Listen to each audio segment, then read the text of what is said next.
NASCAR ejected his guy 3 times, and Kyle Larson still hasn't cracked. Picture this.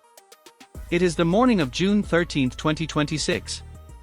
The garage at Pocono Raceway is loud, air guns screaming, engineers hunched over laptops, the smell of fuel hanging in every corner.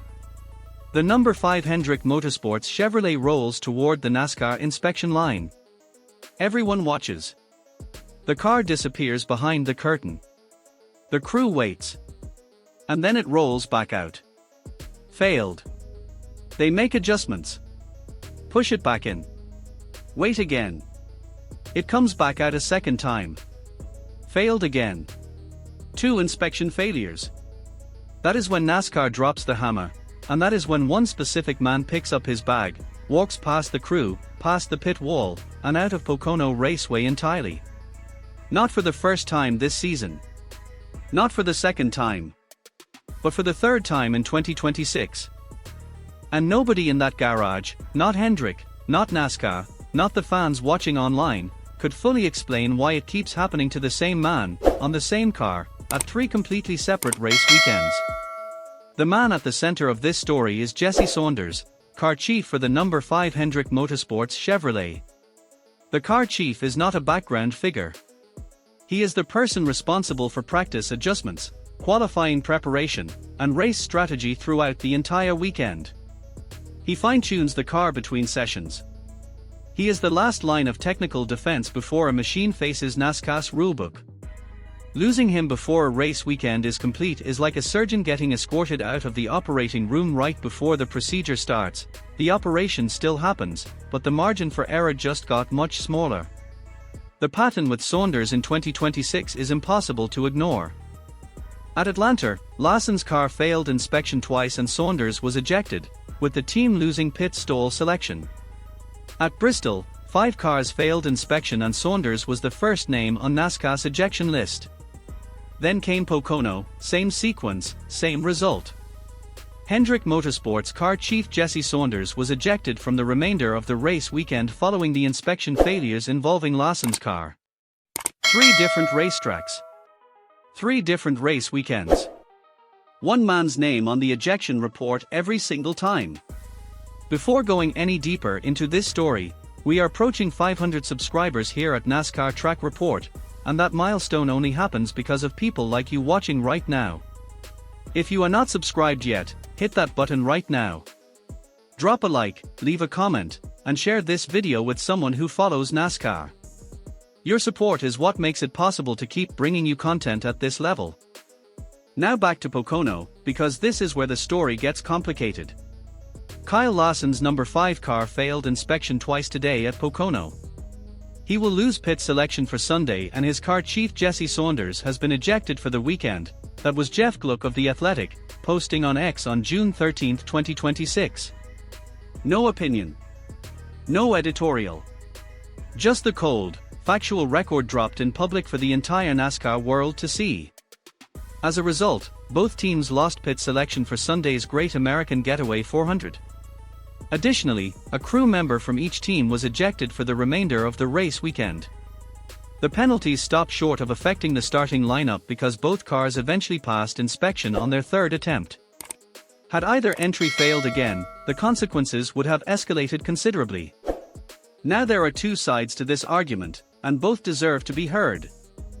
Inspection penalties have become a recurring theme throughout the 2026 NASCAR season as teams continue searching for every possible competitive advantage. At a powerhouse like Hendrick Motorsports, the pressure to find speed is relentless. The pattern surrounding Saunders is too specific to be dismissed as random: same team, same car number, same car chief, 3 separate events. Fans on X were direct about it: can't believe they keep letting this happen. 3 times the same guy? That's not incompetence, that's a strategy. In any other professional sport, a pattern this concentrated would trigger a formal investigation without question. Larson is also the defending NASCAR Cup Series champion facing a year-long winless streak in 2026, and teams chasing wins sometimes push the rules to recover the speed they have lost. But the counter-argument is equally strong. It is not uncommon for cars to fail inspection like this, and it has happened several times during the 2026 season, including last weekend at Michigan. At Las Vegas Motor Speedway in March, four different car chiefs were ejected for inspection issues. The problem is league-wide, not isolated to Hendrick. At Pocono, the pursuit of setup perfection can be especially aggressive. The 2.5-mile tricky triangle features three distinctly different corners, forcing teams to compromise on setup and making track position a critical factor throughout the race. The margins between a legal car and an illegal one at a track this complex are razor-thin. After Bristol, NASCAR sent Larson's car to the Road Center in Concord, North Carolina for a full strip-down, and the penalties stopped short of affecting Sunday's starting lineup because both cars successfully passed inspection on their third attempt. NASCAR's own rules reserve the harshest punishments for genuinely illegal cars. What happened at Pocono, Bristol, and Atlanta sits in a gray zone, not a smoking gun. So which is it?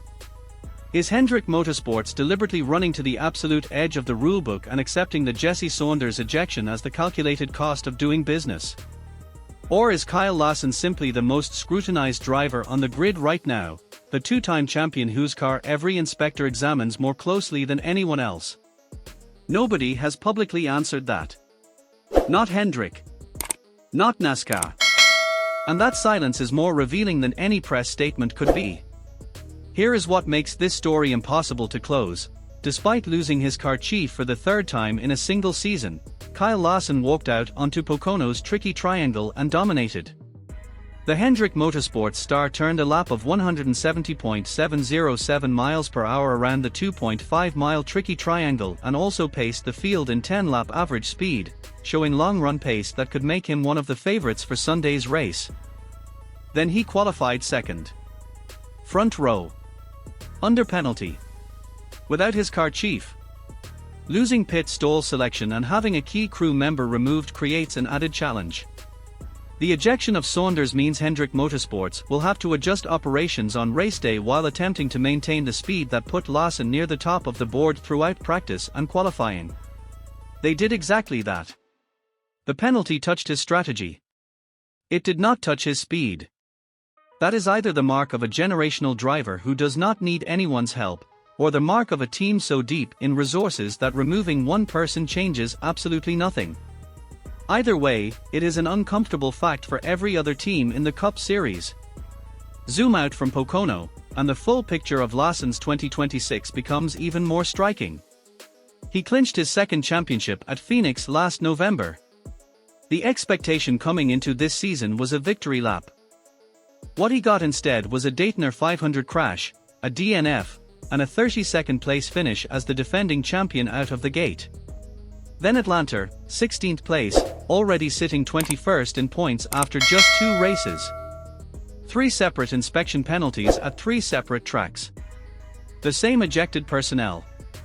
The same unanswered questions building in the background. But despite all of it, Kyle Larson sits 6th in the Cup Series standings. He is 207 points behind leader Tyler Reddick, who has led the standings every single week of this season. Larson has clawed back from the bottom of the points table to sit inside the top 10, while absorbing every penalty this season has thrown at him. The stakes ahead make this even more significant. The in-season challenge bracket looms, a $1 million winner-take-all tournament where Larson enters as the 6th seed, set to face 27th seeded Riley Herbst in the opening round. On paper, that looks manageable. But in single race elimination format, one more inspection failure, one more stripped pit stall, and $1 million disappears before the bracket even reaches its second round.